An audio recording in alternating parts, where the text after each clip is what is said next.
Assalamualaikum warahmatullahi wabarakatuh. Bismillahirrahmanirrahim. Alhamdulillahirabbil alamin. Wa afdhalus salati wa atammu taslimi ala sayyidina Muhammadin wa ala alihi wa sahbihi ajma'in. Rabbi shrah li sadri wa yassir li amri wahlul 'uqdatam min lisani yafqahu qawli. Subhanaka la 'ilma lana illa ma 'allamtana innaka antal 'alimul hakim. Allahumma akhrijna min zulumatil wahmi wa akrimna bi nuril fahmi waftah 'alaina bi ma'rifatil 'ilmi wa sahhil akhlaqana bil hilm waj'alna mimman yastami'una al-qawla fayattabi'una ahsana. Allahumma ati nufusana taqwaha wa zakkiha anta khairu man zakkaha anta waliyuha wa maulaha. Allahumma arinal haqqa haqqan warzuqna ittiba'ah wa arinal batila batilan warzuqna ijtinabah. Allahumma anfa'na bima 'allamtana wa 'allimna ma yanfa'una wa zidna ilman wa huda. Amma ba'd. Alhamdulillah, muslimin muslimat hadirin hadirat yang saya hormati, moga-moga kita semua dirahmati dan diberkati oleh Allah Subhanahu wa taala, dan moga-moga kita semua dikurniakan oleh Allah Subhanahu wa taala kefahaman yang baik di dalam urusan agama dan dikurniakan keikhlasan yang menyeluruh di dalam menuju kepada ridha Allah Subhanahu wa taala.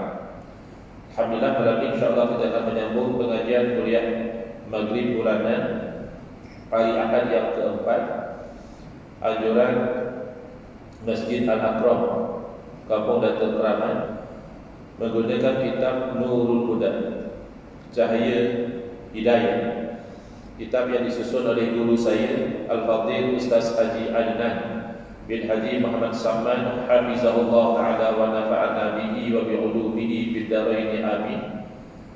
Mensyarahkan kitab Masailut Tauhid, masalah-masalah, persoalan-persoalan yang berkaitan tentang ilmu tauhid yang disusun oleh ayahanda beliau dan juga guru saya almarhum Tuan Guru Haji Muhammad Samman Kaki rahimahullah ta'ala wa nafa'ana bihi wa bi'ulumihi fid dharain amin. Kitab cetakan Akademi Jawi, kita sampai ke muka surat 30.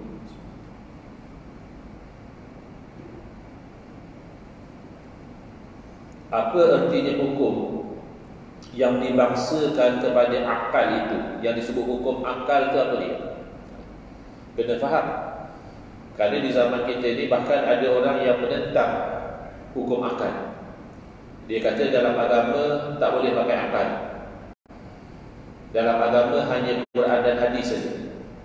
Itu sejak bila Quran dan hadis melarang kita guna akal? Ini kan percakapan. Dia mendakwa dalam agama kita kena ikut Quran dan hadis, betul. Tapi adakah Quran dan hadis menyuruh kita membuang akal? Tidakkah dalam Al-Quran sentiasa Allah menyuruh kita kepada menggunakan akal? Afala ta'qilun? Maka kenapakah kamu itu tidak menggunakan akal? Afala tatafakkarun? Kenapakah kamu tidak berfikir? Jadi ini adalah penyakit yang semakin berebak di zaman kita. Orang yang jahil, tidak mengetahui bahawa dirinya jahil dan cuba memperbodohkan orang lain. Tak boleh pakai akal, katanya. Salah. Kalau dia tidak menggunakan akal ini, salah satu punca seseorang itu akan menjadi ahli neraka. Dalam suratul Mulk, Allah Ta'ala berfirman, wa qalu law kunna nasma'u aw na'qilu ma kunna fi ashabis sa'id. Banyak masjid sekarang dah ada amalan lepas sembahyang Isyak, ramai-ramai baca surah Al-Mulk. Baguslah. Surah Al-Mulk antara surah yang bagus diamalkan, ada fadilatnya. Jadi kalau kita boleh ambil faham daripada ayat ini, wa qalu, dan mereka ahli neraka berkata, lau kunna nasma'u, kalaulah dahulu ketika di dunia kami itu mahu mendengar dakwah para rasul, au na'qilu, atau ketika di dunia dahulu kami mahu menggunakan akal, ma kunna fi ashabis sa'id, tidaklah kami ini tergolong daripada ahli neraka. Kalau begitu, salah satu dari dua sebab dalam ayat ini masuk neraka adalah tidak menggunakan akal. Hukum kita refresh balik, kita peringatkan balik apa makna hukum. Hukum takrifnya adalah menetapkan sesuatu perkara atau menafikan. Kita kata ya atau kita kata bukan, itu adalah hukum. Ya, isbatul amri atau nafyu. Jadi yang menetapkan atau menafikan boleh jadi apa yang disebut sebagai adat, hukum adat. Ya, ini pun sudah saya dapati ada ahli masyarakat yang tak faham. Bila kita terangkan, kita kata oh ini hanya hukum adat saja. Dia kata mana boleh hukum adat bercanggah dengan syarak. Bila dijawab macam itu, kita sudah dapat detect, kita sudah dapat kesan kalau yang dia faham dalam otak dia dengan hukum adat itu tak sama seperti yang diuraikan oleh para ulama. Dia sangkakan kalau adat orang Melayu ada yang bercakap dengan syarak, yang itu kita tak boleh ikut. Boleh ikut adat orang Melayu ni, tapi yang tak bercakap dengan syarak, itu bukan hukum adat yang dimaksudkan. Hukum adat yang dimaksudkan adalah penetapan atau penafian berdasarkan natijah setelah berulang kali cuba, lalu ditetapkan ada dengan ada kerana biasanya begitu yang berlaku, ataupun ada dengan tiada, ataupun tiada dengan ada, ataupun tiada dengan tiada. Macam mana boleh tetapkan tu? Kerana kalau selalu cuba jadi macam itu. Ini sebenarnya adalah berkaitan antara sebab dan musabab, cause and effect. Jadi dia cuba dapat natijah yang sama, dia cuba lagi dapat natijah yang sama. Boleh jadi tak dia cuba dapat natijah yang berlainan? Boleh jadi. Sebab itu dia ditaklifkan sebagai sah bersalahan. Boleh jadi yang berlaku itu berbeza daripada biasa. Masih ingat contoh yang kita berikan dahulu, ada dengan ada, kita tetapkan ada kenyang dengan ada makan. Kenapa kamu kata bila makan kenyang? Ya macam tu kan, kita biasa cuba makan kenyang, cuba makan kenyang. Lepas tu kita kata ada kenyang dengan ada makan. Kita tetapkan dengan perkaitan kebiasaan. Ada dengan tiada, ada lapar dengan tiada makan. Kita tetapkan ada lapar bila tak makan, kerana kebiasaannya begitu. Tiada dengan ada, tiada lapar, kita nafikan lapar. Tiada lapar dengan ada makan, kerana biasanya kalau dah makan tak ada dah lapar. Kita nafikan lapar tu, itu kata hukum, menetapkan atau menafikan. Ataupun kita nafikan tiada kenyang, kita nafikan kenyang dengan tiada makan. Ya, ada dengan ada dengan tiada, tiada dengan ada, tiada dengan tiada. Ini hukum adat. Makanya boleh bersalahan. Berarti boleh jadi satu orang makan tapi tak kenyang, dan boleh jadi satu orang tak makan tapi tak lapar. Tapi jarang-jarang lah. Itu menyalahi hukum adat. Yang menyalahi hukum adat nanti kita akan jumpa di hujung-hujung kitab. Ada boleh jadi dalam bentuk mukjizat, boleh jadi dalam bentuk karamah, boleh jadi dalam bentuk sihir, ya, dan sebagainya. Hukum akal, penetapan atau penafian dengan akal.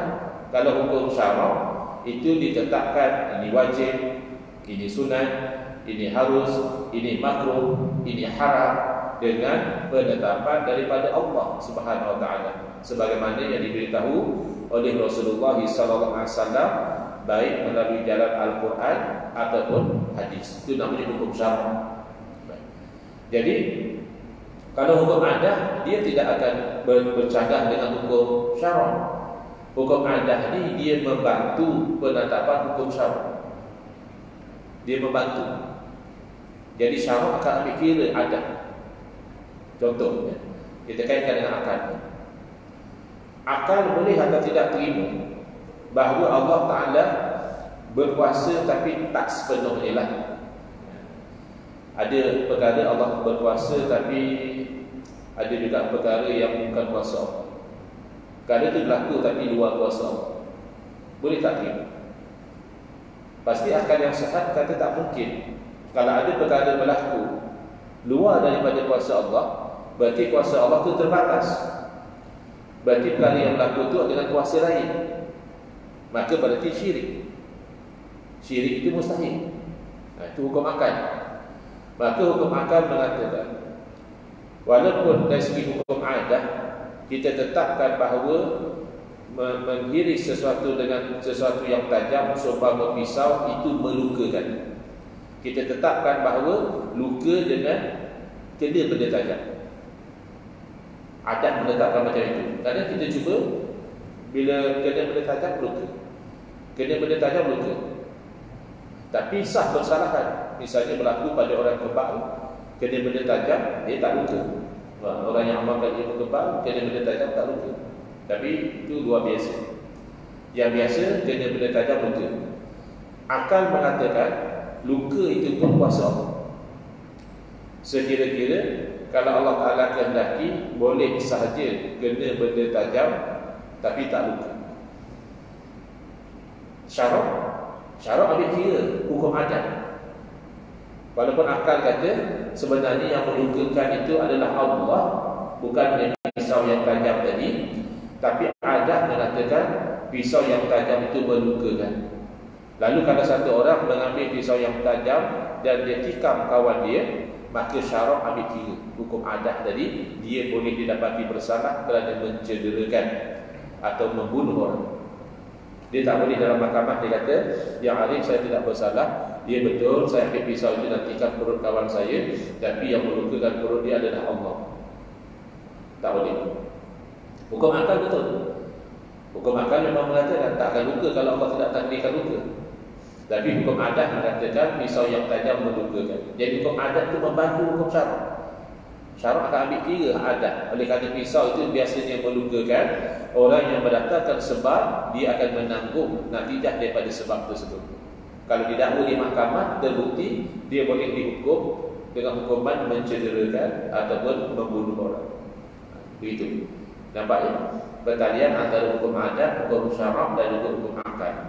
Hukum akal dia lebih membantu di dalam akidah.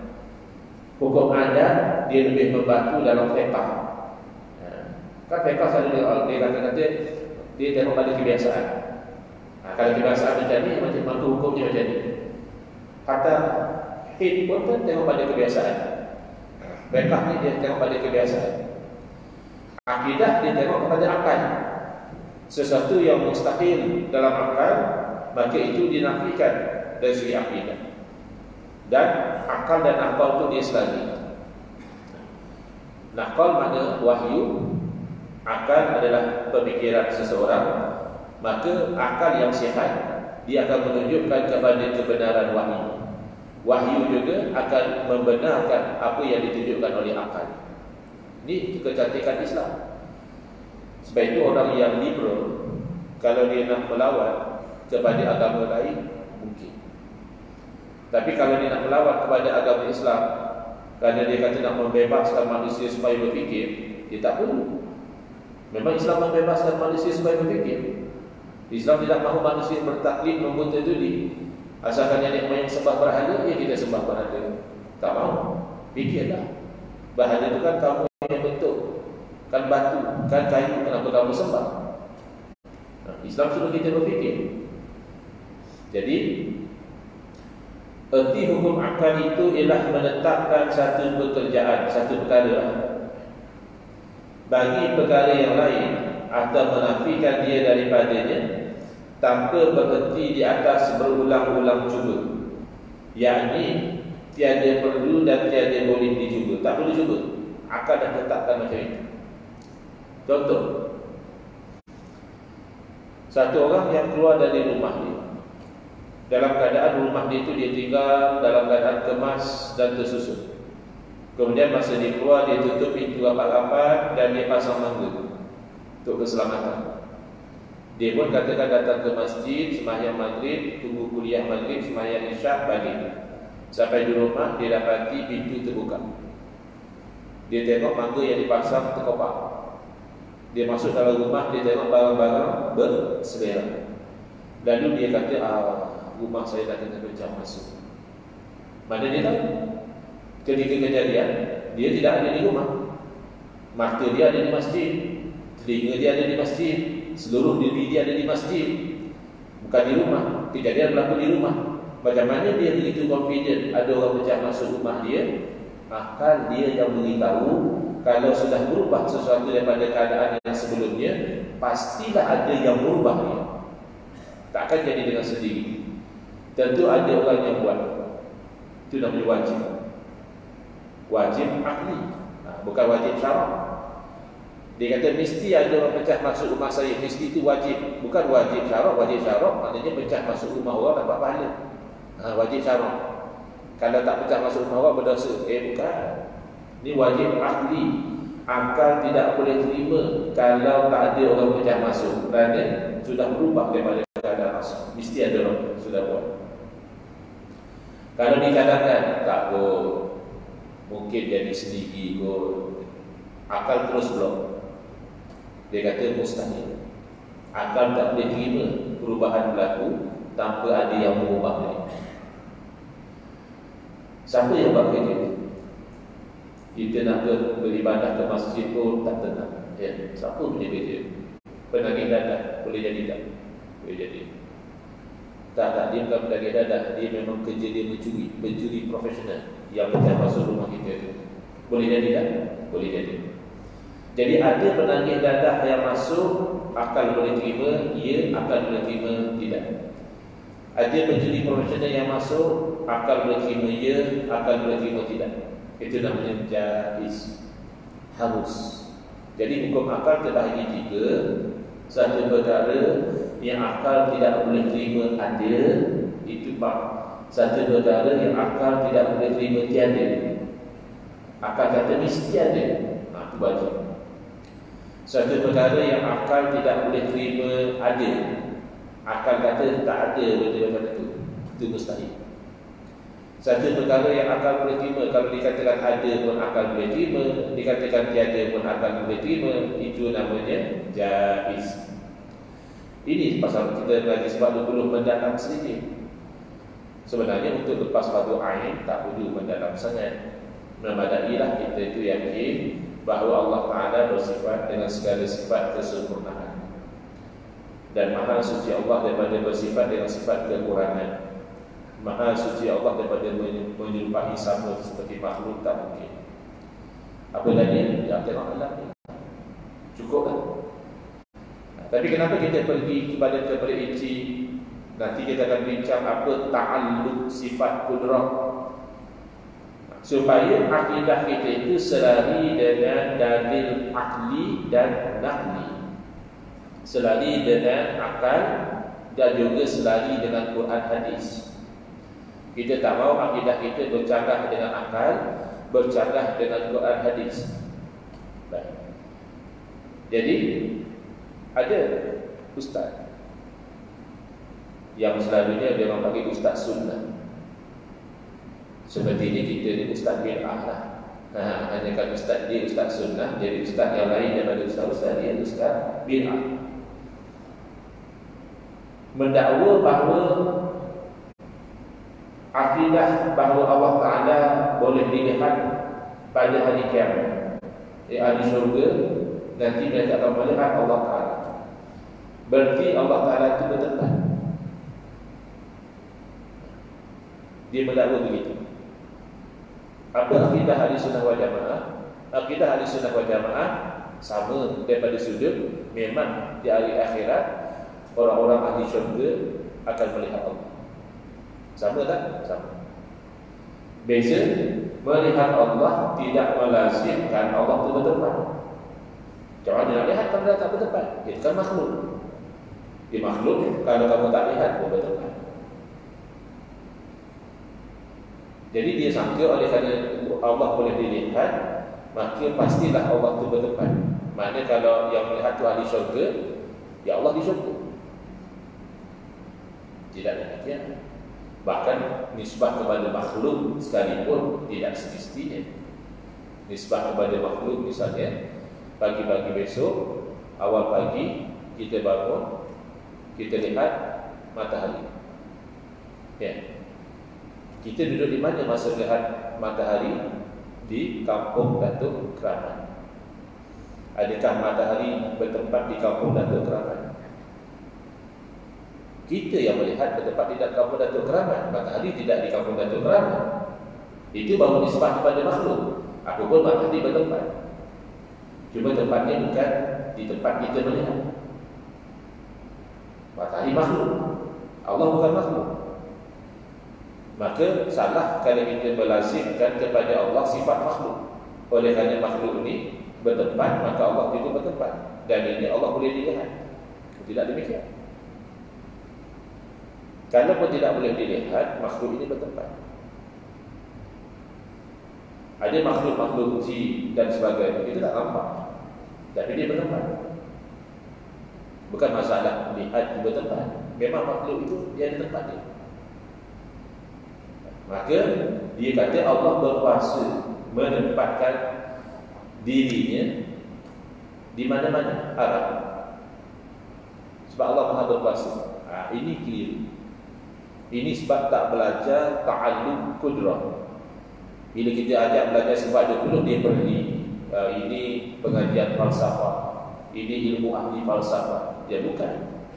Inilah ilmu Quran hadis. Quran hadis itu menerangkan bahawa Allah Ta'ala ghaniyun 'anil 'alamin. Allah Ta'ala kaya daripada alam. Apa maksud kaya daripada alam? Kalau kaya manusia ni banyak harta, banyak duit, banyak rumah, ya, banyak tanah. Adakah kaya Allah begitu? Bukan. Bila kata ghani, itu Allah tidak berhajat kepada alam.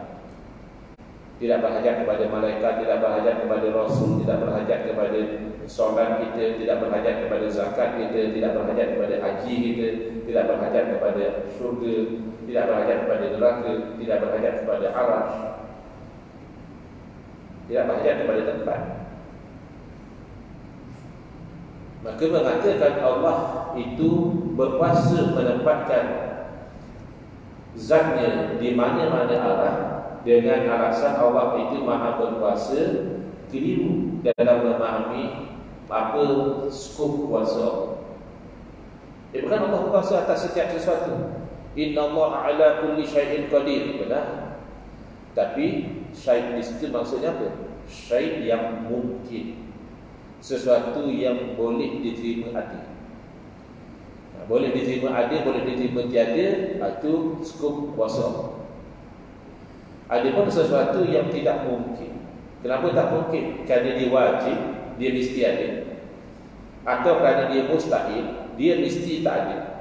Yang itu tak termasuk dalam skop kudrah. Kerana macam itu jenuh. Kita nak berhujah dengan orang kafir pun kita kalah. Orang kafir tanya kita, adakah kamu percaya bahawa Tuhan kamu Maha berkuasa? Pasti kita jawab ya. Adakah Tuhan kamu berkuasa melakukan apa sahaja?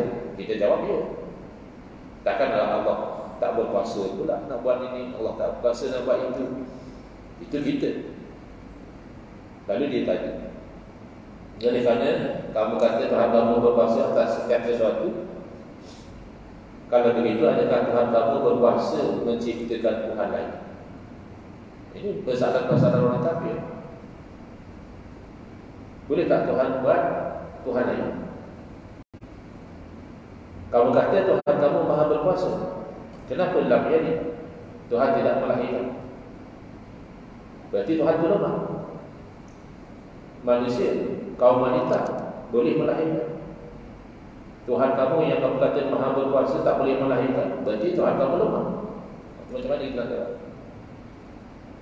Ada juga orang liberal dia tanya, kalau betul Allah Ta'ala Maha berkuasa, adakah Allah berkuasa menciptakan satu batu, punya besar batu tu, Allah pun tak berkuasa nak angkat? Dia punya pertama ini. Tapi kalau kita faham berkaitan antara hukum akal dengan akidah, tak ada ceramu. Kerana skop kuasa hanya pada perkara yang mungkin, iaitu yang boleh diterima akal, bahawa ia boleh wujud, boleh tak wujud. Satu orang dah tua, umur dah 90 lebih, isteri dia pun umur 80 lebih, sama-sama tua. Adakah Allah berkuasa memulihkan anak pada pasangan yang tua ini bersama suami isteri ini akhirnya isterinya mengandung? Jawabnya mungkin. Kerana wujudnya anak bagi pasangan yang tua itu hanya menyalahi hukum adat. Adatnya orang dah tua tak beranak dah menopause, ya. Tapi akal mengatakan boleh saja Allah jadikan anak bagi pasangan orang tua, tak mustahil. Akal boleh terima. Maka itu masuk skop kudrah. Tapi adakah Tuhan selain daripada Allah itu termasuk perkara yang mungkin wujud? Boleh jadilah ada Tuhan daripada Allah? Tidak. Tuhan selain daripada Allah mustahil. Mana jadi? Akal mengatakan mustahil. Kerana kalau akal bayangkan Tuhan lebih pada satu, ia jahanam. Kerajaan pun dia pilih satu. Kalau kita lihat masa PRU hanya orang nak jadi kerajaan yang ni, jadi kerajaan sana kempen sini kempen. Kalau lepas PRU, kenapa tak latih semua? Biar buat haji, biar tak ada bergaduh lagi. Ya, kamu pun jadi kerajaan, sebelah sini pun jadi kerajaan, sama-sama kerajaan. Ya, macam mana? Tak mungkin lah. Kalau kerajaan pun tak mungkin ada dua. Adakah mungkin Tuhan dua?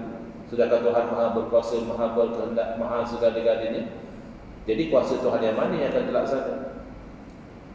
Kehendak Tuhan yang mana yang akan didahulukan? Dia tak mungkin. Dan itu yang disebut dalam Al-Quran. Law kana fihima alihatun illallahu lafasadat. Kalaulah ada pada langit dan bumi ini Tuhan-Tuhan yang banyak selain daripada Allah, nescaya binasa bagi bumi. Jadi Tuhan selain daripada Allah mustahil. Tak timbul isu adakah Allah berkuasa menciptakan Tuhan lain. Itu tidak termasuk dalam skop kudrah. Ta'alluq dalam bahasa Arab dia ta'alluq, tak bergantung dengan kudrah di situ. Kerana mustahil. Adakah Tuhan berkuasa melahirkan anak? Anak Allah itu mustahil. Kerana Tuhan selain daripada Allah kan mustahil. Anak Tuhan dia Tuhan. Berarti ada Tuhan lain. Kau nanti ada cucu Tuhan, kau nanti ada cicit Tuhan, kau nanti ada abang Tuhan. Bukan Tuhan lah namanya. Itu jadi makhluk lah. Ya. Jadi melahirkan anak tak termasuk dalam skop kudrah. Maka tak dikatakan oh Allah tidak beranak berarti Allah lemah. Tidak. Jangan banding dengan manusia. Manusia kalau tak beranak lama-lama dia orang beli apa haram. Dari 5 tahun kahwin tak ada anak, ada problem kan? Itu disebabkan pada manusia. Ada penyakit ke, beri obat apa? Disebab pada manusia. Ada pun disebab pada Allah. Anak itu satu kekurangan. Berarti ada syirik. Syirik itu kekurangan pada Tuhan. Makanya mustahil. Maka Allah meletakkan dirinya pada makhluk itu mustahil. Bahkan golongan ini yang mendakwa ikut sunnah ni, dia pun tolak akidah macam itu.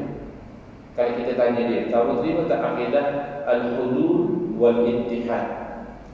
Apa dia al-hulul? Al-hulul itu makna Tuhan tu menjelma pada makhluk ini. Al-ittihad, Tuhan tu menyambung terus dengan makhluk ini. Tuhan dan makhluk itu bersatu. Kita kata mustahil.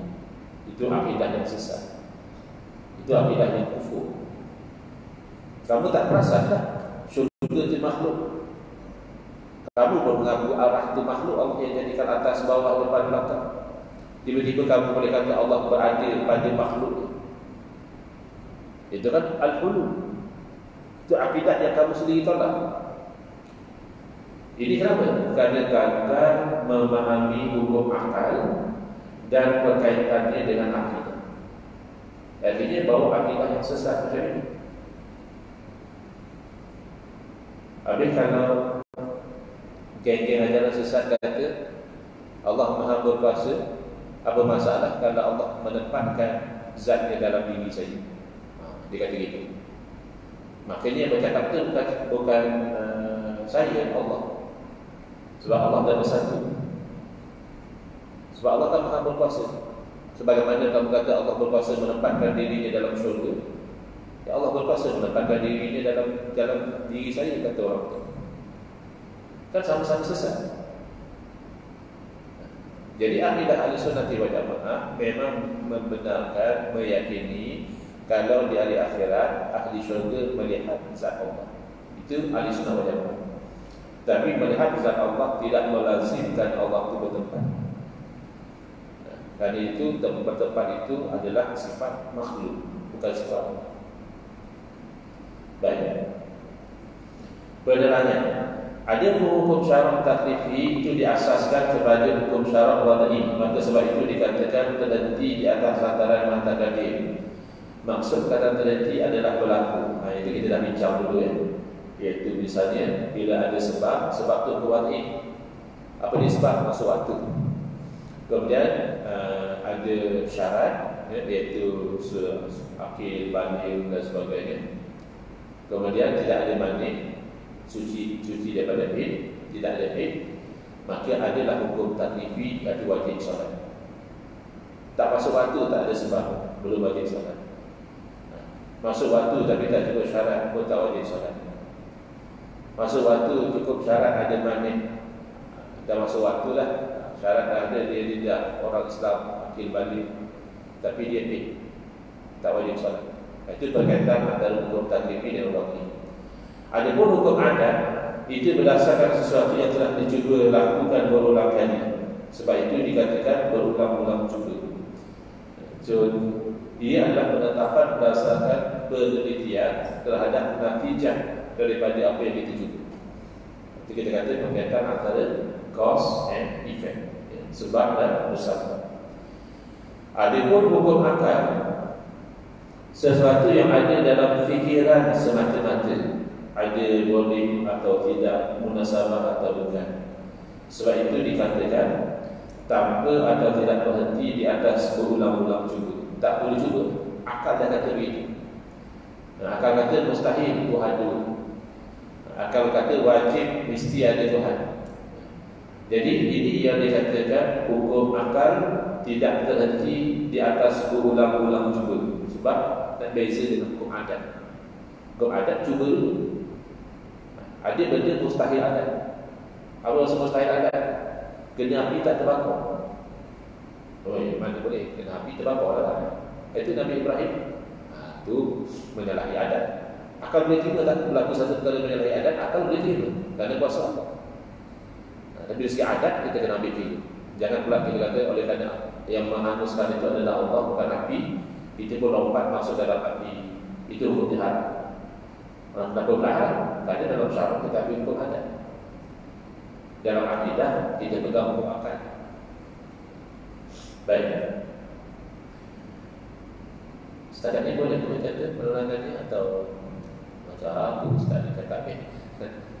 Boleh kan? Jelas? Alhamdulillah. Beginilah kebanyakan istilah yang kita jumpa dalam kitab-kitab ulama yang dahulu. Soalan, berapa bahagian hukum akal ini? Jawapan, hukum akal ini 3 bahagian. Kita dah sebut tadi ya, iaitu wajib, satu yang mesti ada, mustahil, sesuatu yang mesti tak ada, dan harus, jaiz, boleh ada, boleh tiada. Anak manusia jaiz, anak Allah mustahil, Allah wajib. Kau orang tanya, kalau Allah Ta'ala Maha berkuasa, adakah Allah berkuasa menciptakan zatnya sendiri? Tak ada kena-mena. Zat Allah itu wajib ada. Bila wajib ada, tak ada kena-mena dengan kuasa. Itu kena faham. Tak faham dia yang jadi kelakar pun. Di mana Al-Quran hadis kata Allah menempatkan diri di dalam syurga? Kamu kata ikut Quran hadis. Ayat Quran mana yang kata Allah menempatkan dirinya di dalam syurga?